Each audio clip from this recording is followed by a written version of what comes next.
The hospital waiting room had a clock on the wall that ticked. Not loudly, just enough. The kind of sound you would never notice in an ordinary room, but that fills completely the silence of a place where people sit and try not to think too hard about what is happening behind the closed doors down the hall. I had been sitting in that room for 3 nights. Not continuously. I went home to sleep for a few hours, shower, change, and come back. But the rhythm of my life for those 3 days had contracted to the space between that plastic chair and my mother's room on the 2nd floor. And everything outside that space had taken on the strange unreality of things that exist but do not currently matter. My mother had been admitted on a Monday. It was now Wednesday night, almost Thursday, and the coffee machine down the hall had been out of service since Tuesday morning, and I had stopped noticing that I was tired. I want to tell you something about those 3 nights before I tell you anything else. I was not only worried about my mother, I was worried about her husband. My stepfather's name is Gerald Marsh. He is 58 years old. He has been married to my mother for 7 years. He has kind eyes, the kind that make people feel seen and trusted, and a way of speaking that suggests he has thought carefully about everything before he says it, which is either a sign of wisdom or of something else entirely, depending on who he actually is underneath the careful words. I had been trying to figure out who he actually was for 7 years. On the 2nd night in that waiting room, around 2 in the morning, I had gotten up to use the restroom down the hall. On my way back, I passed the family consultation room, the small room with the glass panel in the door where doctors sometimes spoke privately with relatives. Gerald was inside, on the phone. The door was not fully closed. I was not trying to listen. I want to be precise about that.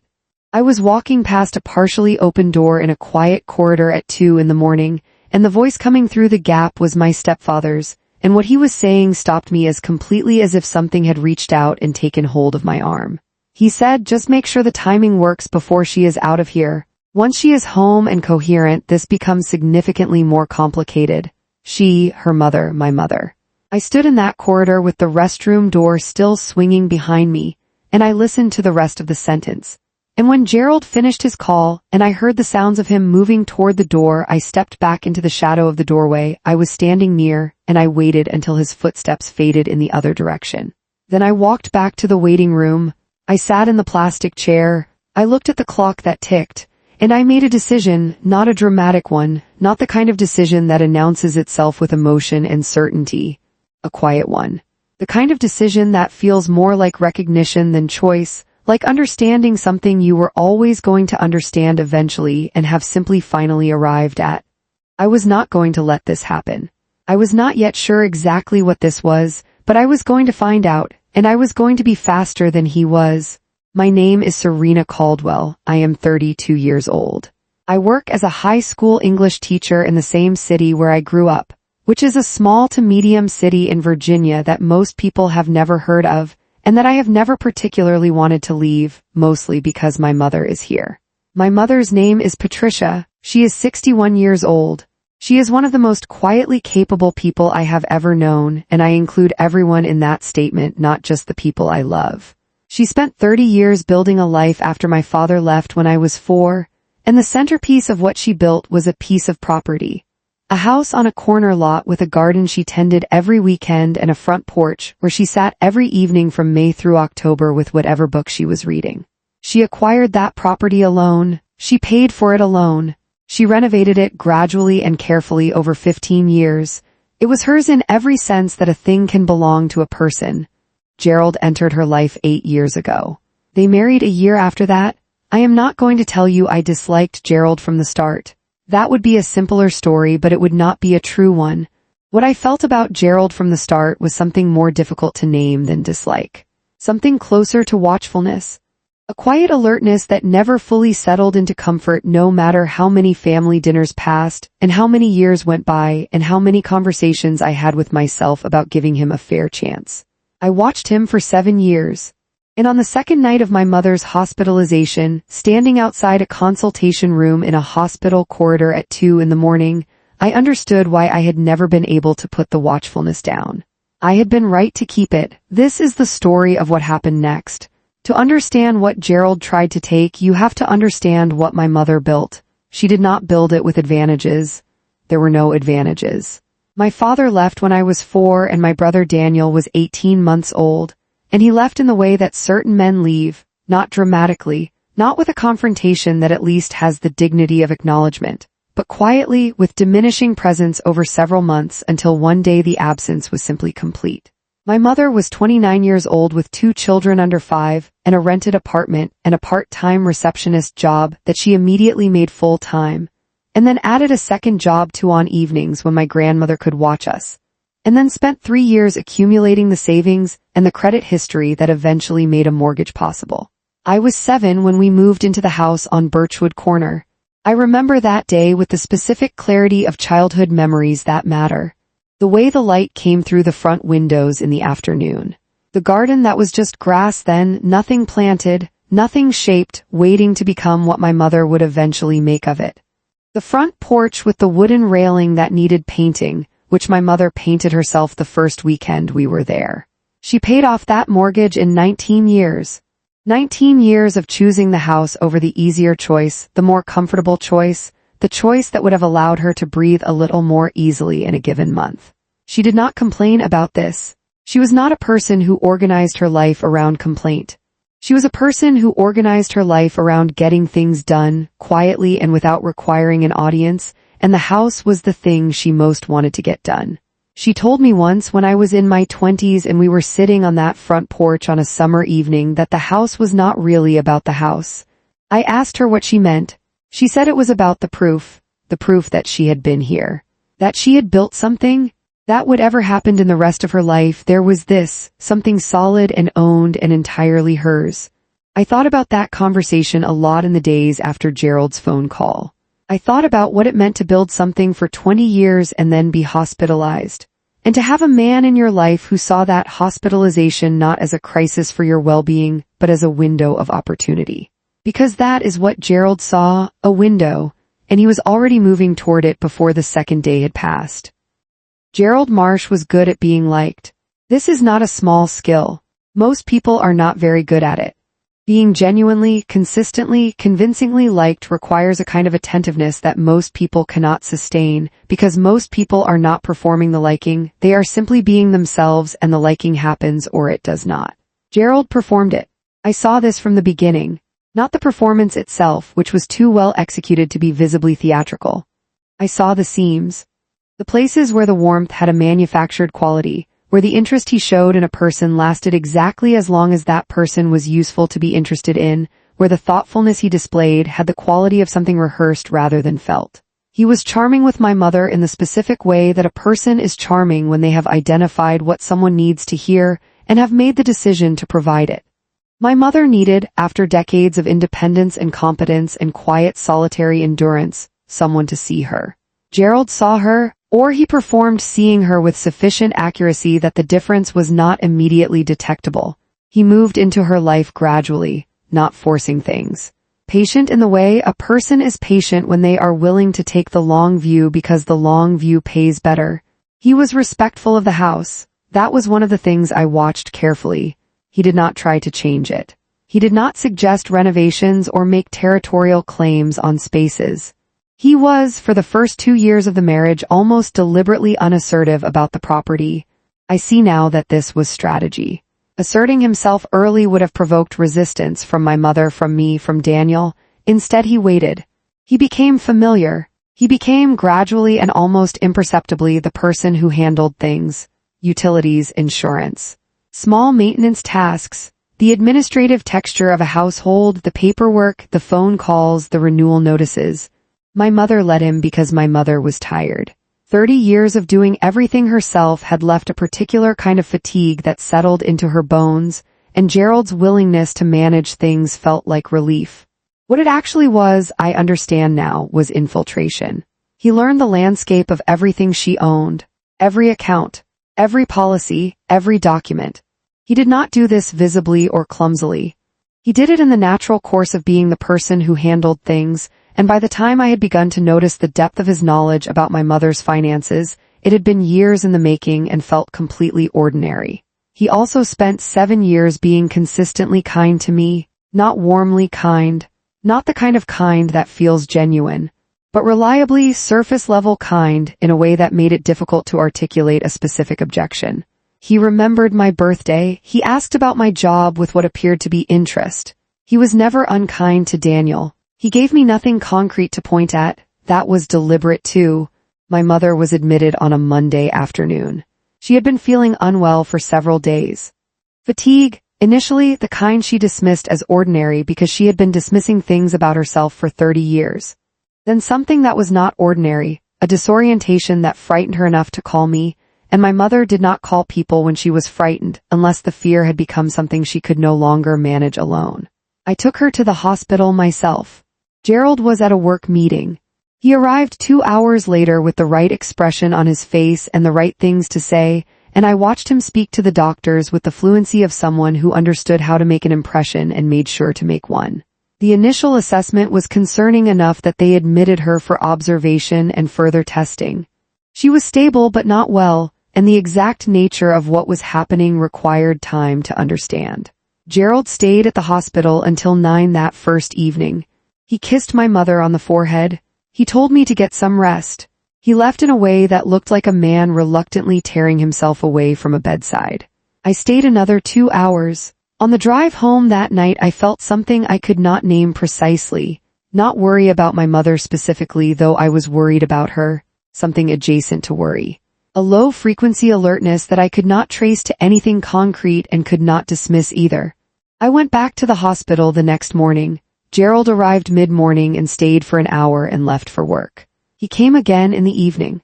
He was present in the way that satisfies external observers, the way that allows a person to say Gerald was there every day without having to specify that every day meant 90 minutes in the morning and an hour in the evening, and a great deal of time in between unaccounted for.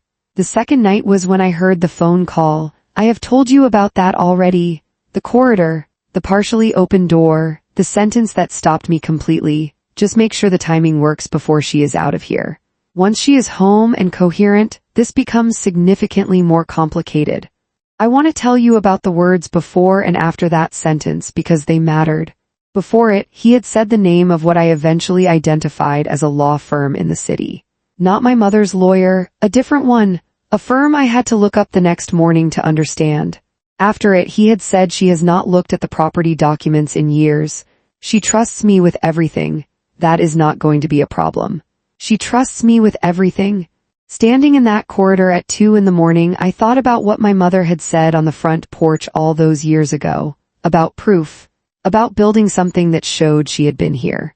And I thought about a man who had spent 7 years learning every corner of what she had built, and who was now, while she lay in a hospital bed 2 floors above him, making phone calls about timing and property documents. I walked back to the waiting room. I sat in the plastic chair. I looked at the clock. And then, because I am my mother's daughter and my mother is not a person who sits with a problem without moving toward it, I took out my phone and I started making notes. Everything I could remember about what he had said. Every detail, every word I was sure of and every word I was approximating. The name of the law firm, the specific phrases. I wrote for 45 minutes. Then I opened my contacts and found the name of a lawyer I had met twice. A woman named Ruth Connolly who had done some estate planning for a colleague of mine and whose professionalism had made an impression on me at the time. I sent her an email. It was 2:47 in the morning. I told her I needed an urgent appointment and that I was sorry for the hour and that it was genuinely urgent in a way I would explain in person. She replied at 7:15 the following morning. She said she could see me at noon. I went to see Ruth on Thursday. By then I had gathered enough to understand the shape of what Gerald was doing, even if I did not yet have all the specific details. Ruth helped me fill in the rest over the course of that hour, asking precise questions and drawing clean conclusions from the answers. Here is what Gerald had done, assembled from what I knew, and what Ruth subsequently helped establish through the legal process that followed. 3 years earlier, Gerald had persuaded my mother to give him power of attorney. Not full power of attorney, a limited one, specific to financial and property matters, framed at the time as practical. A way to handle things efficiently if my mother was ever traveling or unavailable. My mother had agreed because she trusted him and because she was tired, and because the framing was careful enough to sound reasonable rather than alarming. My mother had told me about it casually at the time. I had felt uncomfortable and had said so. My mother had said I was being unfair to Gerald and that it was just paperwork and nothing was going to come of it. The paperwork had come of it. Gerald had been in contact with a property law firm for approximately 4 months before my mother's hospitalization. Ruth's investigation eventually established this through documentation. He had been exploring the options available to him under the power of attorney for the specific case of my mother's property. What he had found was a pathway. Not a simple one, not one that was unassailable, but a pathway that required the window my mother's hospitalization provided. My mother had not looked at her property documentation in several years. Gerald was the one who managed paperwork. He had, over time, ensured that the documents most relevant to property ownership were accessible to him and less immediately accessible to her. While my mother was in the hospital, Gerald had initiated a transfer process. A transfer of property interest using the power of attorney to an LLC he had registered 6 months earlier. An LLC whose existence my mother did not know about. Whose sole member, when Ruth examined the registration, was Gerald Marsh. He had been moving to transfer my mother's property, the house she had spent 19 years paying for and 15 years making into something worth keeping, into a shell company he controlled, while she lay in a hospital bed unable to review or question or understand what was happening. The transfer had not yet been completed when I walked into Ruth's office. He had initiated it. The paperwork was moving, but it had not closed. Ruth looked at me across her desk when she finished explaining this. She said, "How much time do we have?" I said I did not know exactly, that I had overheard a reference to timing but not specific dates. She said that was enough. She said we needed to move today. I said, "Tell me what to do." She told me I did it. "I want to tell you about the evening I faced Gerald. It was a Friday. My mother was still in the hospital, stable but tired, not yet well enough to process complicated information without it costing her more than she had to spend. I had made the deliberate decision not to tell her what was happening until she was stronger. That decision was one of the hardest I made throughout everything, because there was a part of me that wanted to go to her immediately, wanted to be held by her the way I had been held as a child when things were frightening. But she needed to be well. And what I was about to do required her to be out of the equation temporarily, not because her feelings did not matter, but because her health mattered more than anything else right now. I called Gerald at 5 in the afternoon and told him I was coming to the house and that I needed to talk to him about something before the evening visit to the hospital. He said, of course. He said he would have dinner ready. I drove to the house, my mother's house. The house on Birchwood Corner with the garden she had planted over 15 years and the front porch where she read every evening from May through October. Gerald answered the door looking exactly as he always looked. Composed, warm in that practiced way. He had indeed made dinner, or at least made the appearance of it. The kitchen smelled like something that had been heated rather than cooked. I sat at the kitchen table where I had sat 1,000 times as a child and 1,000 times as an adult. I did not accept the dinner. I said I wanted to talk to him about the property transfer. The practiced warmth did not immediately leave his face. It adjusted. The way an experienced performer adjusts when the scene has gone somewhere unexpected, reorienting without breaking completely. He said he did not know what I was talking about. I said the name of the law firm, the one I had heard on the phone, the one whose documentation Ruth had now examined. He was quiet for exactly 2 seconds. Then he said that was a private financial matter between him and my mother, and it was not something I was part of. I said my mother was in a hospital bed and had not been consulted. He said my mother had given him power of attorney and that he was acting within its terms. I said that the power of attorney had specific limitations, that it had not been granted for the purpose of transferring property interest to a private LLC without my mother's knowledge, and that we both knew that. He looked at me differently then. Not with warmth, practiced or otherwise, with the particular look of someone who is recalculating, running a rapid assessment of how much I knew and how much it mattered. He said I was creating a problem where there was no problem. He said he and my mother had discussed their long-term financial planning and that I was misunderstanding something I was not fully informed about. I said I had filed an emergency challenge to the transfer on Thursday, that Ruth had already contacted the relevant parties, that the transfer had been halted pending legal review. The silence that followed was the longest silence I have ever sat inside. Gerald set his fork down on the counter, very carefully, The kind of careful that is not about the fork. He said I had no right to do that. I said I was my mother's daughter and I had every right to act in her interest when she was unable to act in her own, and that I had done so. He said I was going to regret interfering in something I did not understand. I want to tell you what I felt in that moment. Not triumph, not fear exactly. Something very clear and very cold and very focused. The feeling of someone standing in exactly the right place at exactly the right time, having done exactly the right things in exactly the right order. I said I understood everything I needed to understand. He said I had made a serious mistake. I stood up. I said the house was my mother's. It had been her mother's before it was hers. And whatever he had spent the past 4 months planning was over. Then I left. I sat in my car in the driveway for 2 minutes. I called Ruth. She said the challenge was solid. She said we had what we needed. I drove to the hospital. I need to take you back 3 days. Because the confrontation only makes sense if you understand that by the time I sat across from Gerald at that kitchen table, the important work was already done. What I said to him over dinner was not the action. It was the announcement of an action that had already been taken. This is what I had done between Thursday noon and Friday evening. Ruth and I had spent Thursday afternoon establishing 2 things simultaneously.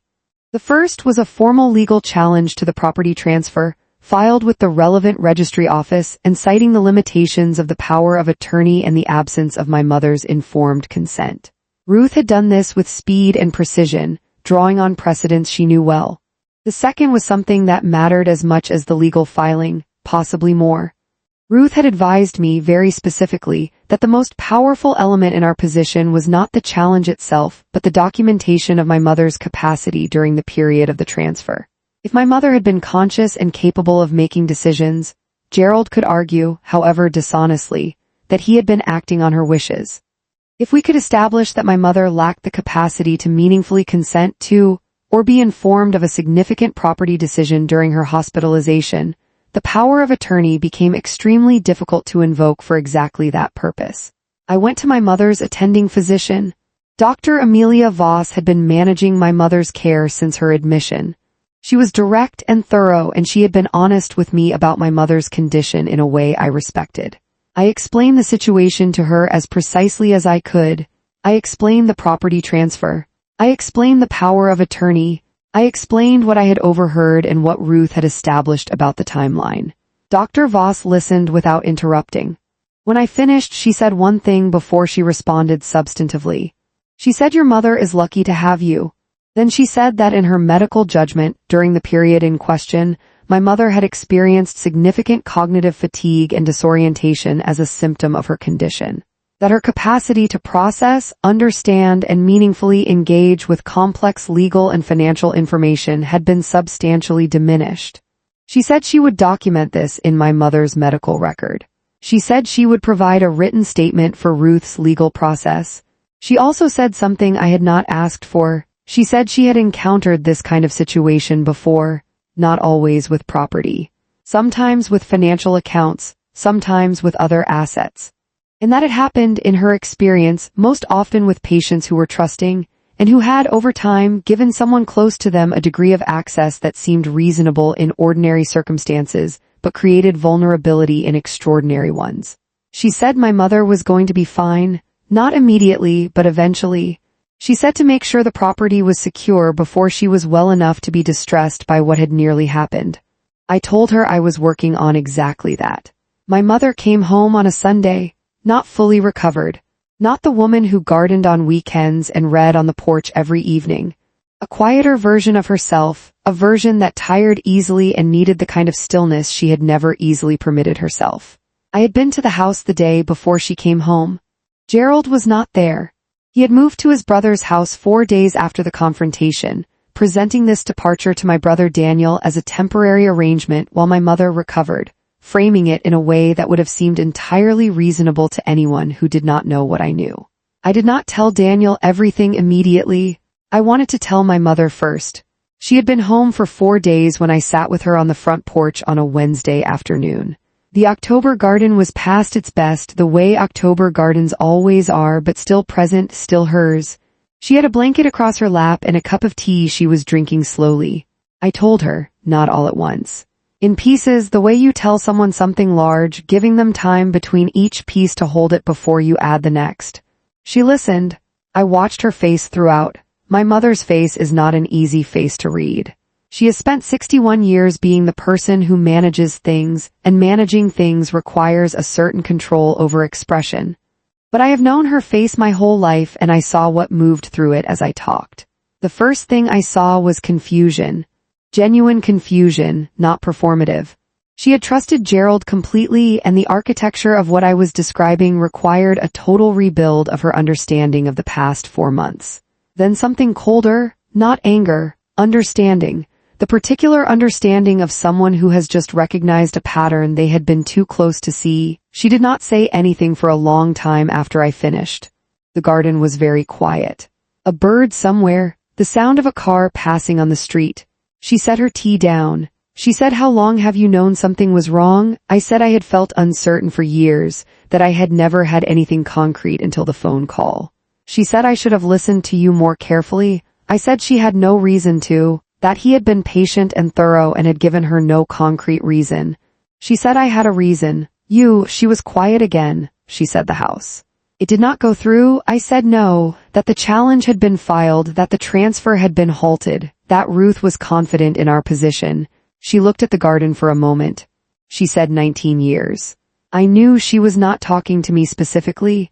She was talking to the house, to herself, to the version of herself that had sat in a hospital bed unaware that the proof she had spent her life building was being quietly dismantled 3 miles away. Then she said something I will carry for a long time. She said the worst part is not what he tried to take. The worst part is what he took that I cannot get back. I asked her what she meant. She said the years I believed him. The years I spent at peace with him beside me. Those years were real to me. He made them real to me deliberately, and now they are not what I thought they were, and I cannot go back and feel them differently. She picked up her tea again. She said that is the actual theft, not the house. The years, I did not have an answer for that. There was not an answer for that. I sat beside her in the October quiet and I let the truth of it sit between us without trying to make it smaller. After a while she said she wanted to call Ruth herself. I said I would arrange it. She said she also wanted to call a different lawyer. About the marriage, I said I would arrange that too. She nodded. She looked at the garden.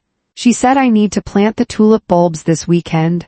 They need to go in before the ground freezes. I said I would help her. We sat on that porch until the light changed and the October air became too cool for comfortable sitting. And then we went inside. And my mother made tea the way she always made tea, carefully and without unnecessary motion. And we sat at the kitchen table where I had sat 1,000 times, and she did not mention Gerald again that evening. She did not need to. She had already said everything there was to say. The legal process moved forward over the following 3 months. Ruth was thorough.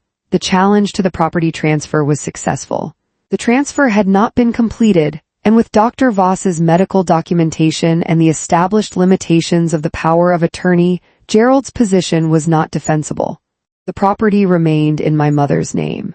Gerald did not fight this as hard as I had expected. Ruth's interpretation was that he understood his position well enough to recognize when the ground had shifted beyond recovery. He had a lawyer who told him, apparently, what was possible and what was not was the transfer proceeding. The marriage was a separate process. My mother initiated it clearly and without visible distress, at least not distress she allowed outside of her own private hours. She was precise about what she wanted, and she pursued it with the same efficiency she had applied to everything difficult in her life. Gerald left for good in November. He took what was his. He left everything that was hers. I watched him load his car on a Saturday morning from the porch where I was sitting. He did not look at me. He carried boxes and bags with the focused purposefulness of someone who wants to finish a task without engaging with anything adjacent to it.